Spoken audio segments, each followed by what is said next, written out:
कंचना जी, क्या आपको लगता है कि जो एसआईआर को लेके जितने भी सवाल उठ रहे थे कल संसद से, आपको उसका जवाब मिल गया? गृह मंत्री के जवाब से आप संतुष्ट हैं? नहीं।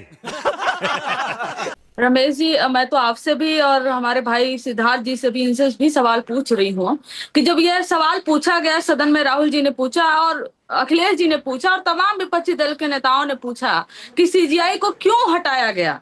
सीजीआई थे, प्रधानमंत्री थे, लीडर ऑफ अपोजिशन थे, सीजीआई को क्यों हटाया गया चुनाव आयोग के सिलेक्शन में? इसका अर्थ बता दीजिए। पता नहीं आखिर में किस पर्पस से हटाकर उनको आपने कैबिनेट रैंक के एक मंत्री को, जो प्रधानमंत्री के हिसाब से बोलेंगे, उनको रखा? ऑलरेडी पलटा भारी हो गया, 2:1 हो गया। तो कैसे कहेंगे कि चुनाव आयोग जो है वो निष्पक्ष है? वो तो ऊपर से ही निष्पक्ष नहीं है ना। लेकिन कंचना जी, मैं एक बात कहूं, अमित शाह जी ने दिया।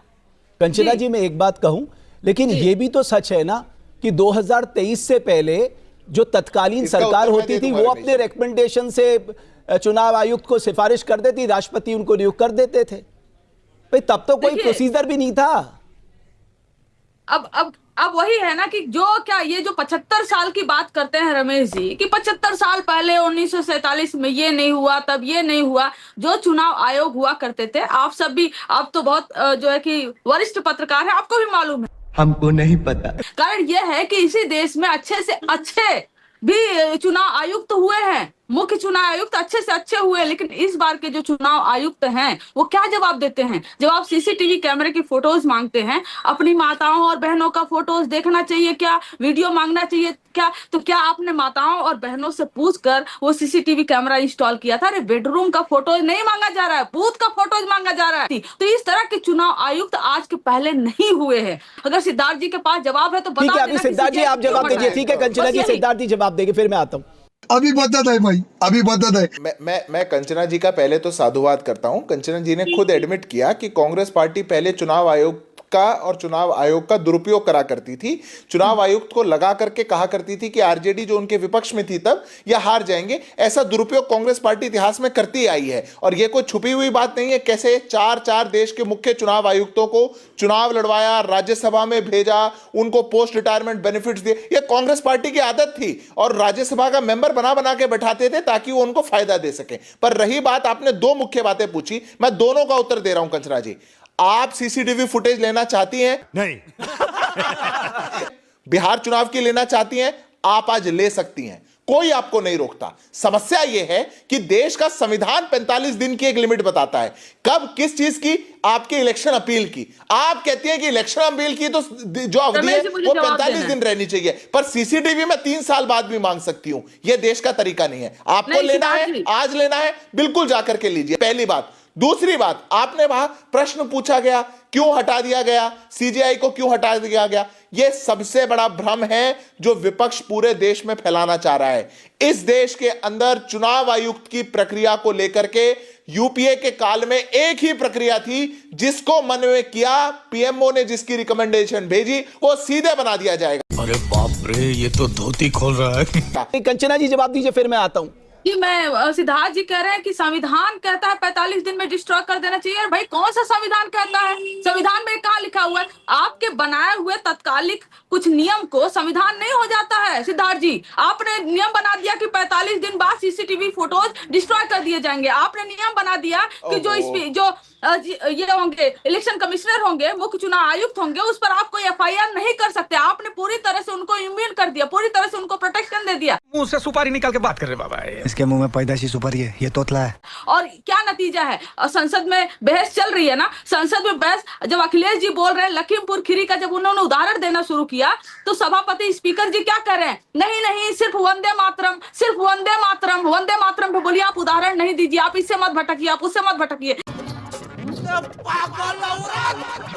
कंचना जी, मेरा आपसे भी एक सवाल है। देखिए, जब बात इलेक्टोरल रिफॉर्म की हो रही है तो होलिस्टिक बात होनी चाहिए।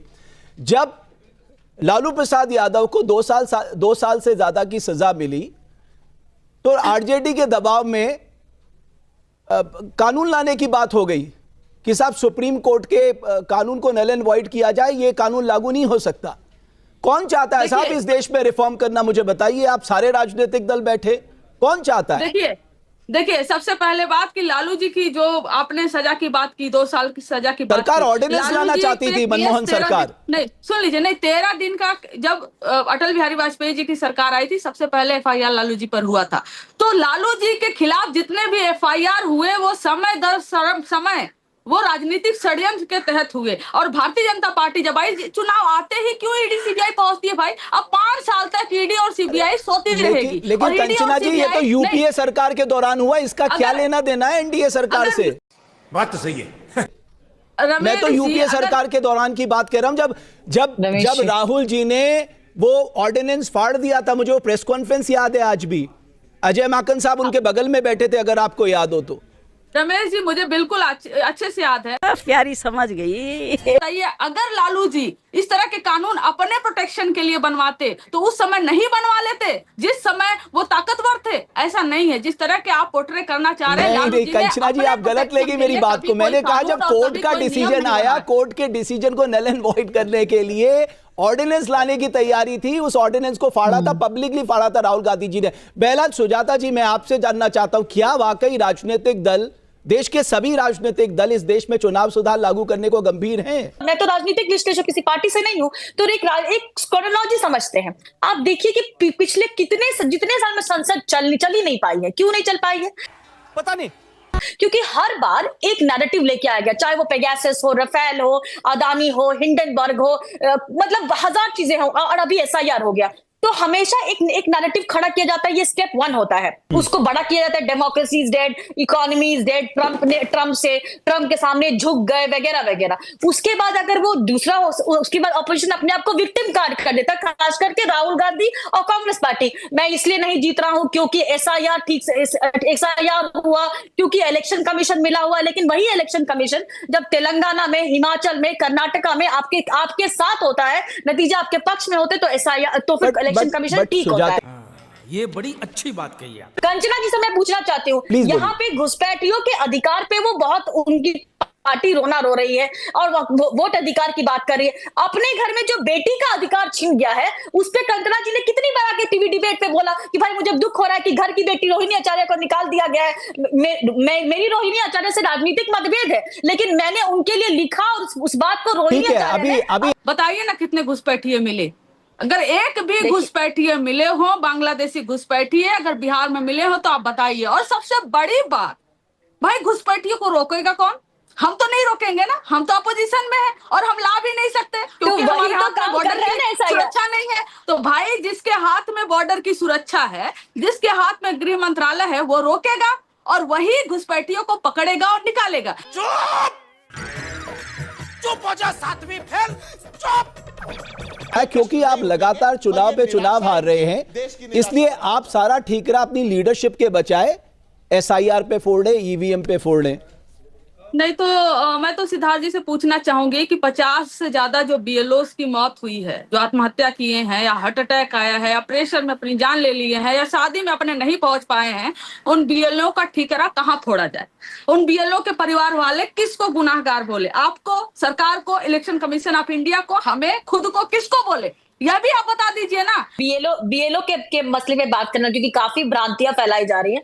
तो अभी जस्ट तुरंत एक न्यूज आई है, बताइए कि बीएलओ सुसाइड कांड जो हुआ था राजस्थान में, उसमें पता चला है कि जो परिजन का पहला बयान ये है कि हादसे में मौत हुई है, एसडीएम जिम्मेदार नहीं है। ये क्लैरिफाई किया गया है। ये सब इसलिए बोला गया कि शायद उससे कुछ ज्यादा पैसे मिल जाए, ये नहीं होना चाहिए था, लेकिन हुआ। दूसरा, वेस्ट बंगाल में जो बीएलओ की बात हुई है, तो मुझे लगता है कि कंचना यादव जो झूठ फैलाते रहती है, उनको भी पता होना चाहिए कि जो बीएलओस है ना, वो राज्य सरकार के कर्मचारी होते हैं और वहां उनको वेतन नहीं दिया गया है। तो ये वेस्ट बंगाल में भी जो आपको न्यूज आ रही है ना कि बीएलओ की, वो क्योंकि उनका जो एक्स्ट्रा टाइम है, वेतन है, ममता बनर्जी की सरकार नहीं दे रही है, लेकिन उनके मौत को जरूर राजनीति का अखाड़ा बना रही है।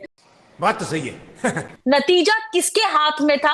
परिणाम किसको देना था? परिणाम जनता को देना था। कंचना जी, आप जवाब दे दीजिए। सुजाता जी, जनता ने जिस पे विश्वास किया, जी ने बीएलओ पे जो रिसर्च किया वो आपको बता रही है, ठीक है? और आप पता नहीं आधे अधूरे रिसर्च लीक जो है इतनी खराब हो गई है कि तेजस्वी यादव औपचारिक रूप से बहन, आप लोग की समस्या ये है। रमेश जी, मैं अभी कुछ दिन से आपके चैनल पे बोलिए, कंचना जी बोलिए। कुछ कुछ दिन से जब से आपके चैनल पे आ रही हूँ, मैं देख रही हूँ बात करते करते लोग बहुत ज्यादा पर्सनल हो जा रहे हैं। समस्या ये है कि पर्सनल होने हमको भी आता है, हम आएंगे पर्सनल ना तो लोगों को दुख हो जाएगा और दिक्कत हो जाएगी, खैर इसलिए पर्सनल नहीं आते। दीदी शांत दीदी, क्योंकि मुझे भी आता है वो लैंग्वेज, इसलिए हमको बात कर लेती। दीदी आपके घर कहाँ है? दीदी आपके घर गए हैं क्या? तेजस्वी यादव कहाँ है? आपके घर तो नहीं गए, मुझे लगता है अगर हो गए होते तो आपको पता होता। अरे शर्म करो कुछ। रमेश जी आपको पता नहीं कि एक बाल बच्चे दीदी गला फट जाएगा। तो सवाल मैं अपनी बात कर रही हूँ, मैंने कोई ऐसी मर्यादा की चीज़ नहीं रही। मैंने सिर्फ पूछा कि सवाल पूछेंगे तो सवाल तो भारत में लेके पूछा जाएगा ना, सवाल तो विदेश की धरती से नहीं पूछेंगे। पूछिए दीदी सवाल पूछ लीजिए। अगर सवाल पूछेंगे नहीं, सुजाता जी एक निष्पक्ष पत्रकार है, ऐसा मत बोलिए उनके बारे में। आत्महत्या या कोई हत्या या कोई मृत्यु पर राजनीतिक रोटी सेकना बंद करिए। जब तक वो वेरीफाई नहीं हुआ कि वो किस कारण से हुई, आप करेंगे क्या वेरीफाई? अखिलेश यादव वेरीफाई करके आए क्या? अखिलेश यादव उनका वो फॉर्म भर के बताएंगे क्या? आप लोग राजनीति करना चाहते हैं और आप मृत्यु पे भी राजनीति करना चाहते हैं, क्योंकि घुसपैठिए बचाने हैं, क्योंकि एसआईआर नहीं होने देनी, क्योंकि वोट बैंक को बचाना है। ये समस्या है और कोई समस्या नहीं है। उसके लिए हर लाइन को पार कर दिया जाएगा। मेरे पास अगर एक भी जगह पर किसी भी कारण से, वर्क प्रेशर के कारण या किसी भी कारण से हुआ होगा, इलेक्शन कमीशन भी संज्ञान लेगा और एडमिनिस्ट्रेशन भी। मजा आया, और मैं ये जो मजा है हिंदुस्तान के हर व्यक्ति को देना चाहता हूं।